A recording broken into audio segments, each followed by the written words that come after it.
السلام علیکم ورحمت الله وبرکاتو. حسيب قوای مرکز چې خپل ژوند له لاسه ورکړلو په افغانستان کې نه مې غوښتل چې ویډیو ورباندې جوړه کړم، نه مې غوښتل چې وخت ورباندې ضایع کړم. کنې اوله ورځ مې ورباندې ویډیو جوړوله. دغه وخت چې زه په ده باندې ضایع کوم او په ده باندې راځم دلته څو منټه خبرې ورباندې کوم، بیا په مطبوعاتو کې نشروم، ولې د هېواد آبادۍ او سمسورتیا خبرونه ټولو هېوادوالو ته نه نشروم چې هېوادوال مې ورباندې خوشحاله شي چې دا د هېواد مې نن پرمختګ وکړي، هېواد مې د آبادۍ خواته روان دی. خو د شمال لنډغرو یو کمپاین په لاره باندې اچولی د نظام د بدنامولو دپاره ځکه نن راځم چې په حسيب قوای مرکز باندې یو ویډیو جوړه کړم او ټولو هېوادوالو ته رښتوني معلومات ورسوم. هیله لرم دا ویډیو در سره حتما تر پایه ګورئ او مخې ته هم در سره لاس په لاس کوئ چې ټولو ولسونو ته رښتونی حقیقت رسیږي. د شمال لنډغرو اوس دا کمپاین په لاره باندې اچولی حسيب قوای مرکز یې ژوندی ونیولو، بیا د هغې نه وروسته طالبانو وویشتو. دوی یوه ویډیو اوس ورسره په څنګ کې نشر کړي دي، تاسو وګورئ د طالب برخورد او د حسيب قوای مرکز برخورد چې کله حسيب قوای مرکز به طالبان په جګړه کې ونیول بیا به یې پیسې هم ورته ورکولې او ژوندي به یې کور ته رسختول. خو برعکس طالب چې کله حسيب قوای مرکز ونیولو لاس تړلی رای وستو همالته یې بیا وویشتلو. دا خبره ناسمه ده. ما د ځایي سرچینو نه چې کوم معلومات ترلاسه کړي دي، دی چې کله په چک پاینټ ته راځي د مجاهدینو چک پاینټ ته درېږي، د سره په څنګ کې نور هم دي او مجاهدین تلاشي اخلي د موټر دروازه خلاصي، دروازه چې څنګه خلاصي دی تومانچه راوباسي، په همدې ځای کې مجاهد باندې ډزې کوي. چې کله په مجاهد باندې ډزې کوي د شا د خوا نه بل مجاهد ولاړ دی، هغه په همدې ځای کې د باندې ډزې کوي او په همدې ځای کې د ژوند ځای په ځای ختمیږي. تاسو یو ساعت ځان سره فکر وکړئ چې یو مجاهد په سره ګرمۍ کې تا ته په سرک په سر باندې ولاړ دی، تا د ناموس نه ساتنه کوي، تا د خاورې نه ساتنه کوي په ډېر کم معاش باندې،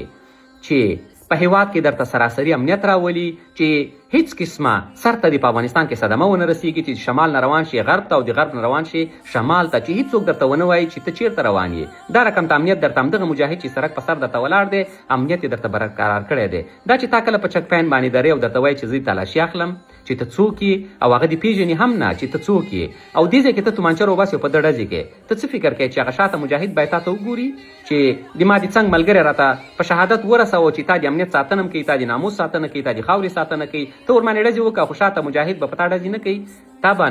دا نړیوال قانون هم دې ته اجازه ورکوي او د افغانستان اسلامي قانون هم دې ته اجازه ورکوي چې ته کله یو مجاهد د تا د امنیت ساتنه کوي، د تا د سر ساتنه کوي او ته په هغه باندې ډزې کوې، نو هغه شاته مجاهد مجبور مکلف دی چې تا نه ژوند والي او په تا باندې هغې ځای کې ډزې وکړي. دا په اروپا کې هم شته، دا په امریکا کې هم شته، دا په سعودي کې هم شته، دا په دغه همسایه هېوادونو ایران او پاکستان کې هم شته چې ته کله د یو پولیس سره برخورد کوې نو بل پولیس مجبور مکلف دی چې په تا باندې ډزې وکړي او یا د هغې ځای کې ژوندی ونیسي. خو چې کله ته سلا راوباسې بل مجاهد مجبور مکلف دی چې په تا باندې ډزې وکړي او تا نه ژوند والي، ځکه ته هلته دوی ته ګواښ پېښې، هلته ته د ده ژوند اخلي. کله چې ته د ده ژوند اخلي خو هغه مجبور مکلف دی چې په تا رامخکې شي تا نه ژوند ترلاسه کړي. نو دا خبره په رسنیو کې شمال لنډغرو په لاره باندې اچولې ده چې ګواکې مجاهدین چې کله ژوندي څوک ونیسي بیا په هماغه ځای کې وروسته ولي، ځکه دا افغاني کلتور او فرهنګ په اسلام کې نشته چې یو څوک د ژوندی په جنګ کې ونیول شي او بیا دې هغه په هماغه ځای کې وویشتل شي. مجاهدین هېڅکله دا کار نه کوي. مجاهدین چې کله څوک په جګړه کې نیسي هغه وړي محاکمې ته او محاکمې ته یې سپاري او په محاکمه کې هره فیصله چې ورته کېږي بیا د قانون د لارې نه د اسلام د لارې نه په هغه باندې تطبیقېږي، یا مابس او یا اعدام.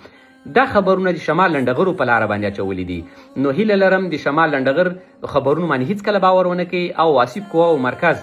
په افغانستان کې وظیفه یې د څه وه؟ د وظیفه د ده همدا وه چې اختطاف وکړه، افغانان په خپلو کورونو کې په شهادت ورسوي 100 روپو دپاره. همدغه 21 کاله په جمهوریت کې شمال لنډغر یې تر شا ولاړ نه و، همدغو نه حمایه کولو. نن څنګه راځي هغه لنډغر ته چې په افغانستان کې به تنې ولسونه په عذاب و، افغانان به په خپلو کورونو کې په شهادت رسول، غلاګانې به یې کولې، غصب یې کولو. هماغه د شمال لنډغر راځي هماغه ته نن د قهرمانۍ لقب ورکوي، د جنرال لقب ورکوي چې د هېواد د ازادۍ او استقلال لپاره خپل سر قرباني کړلو.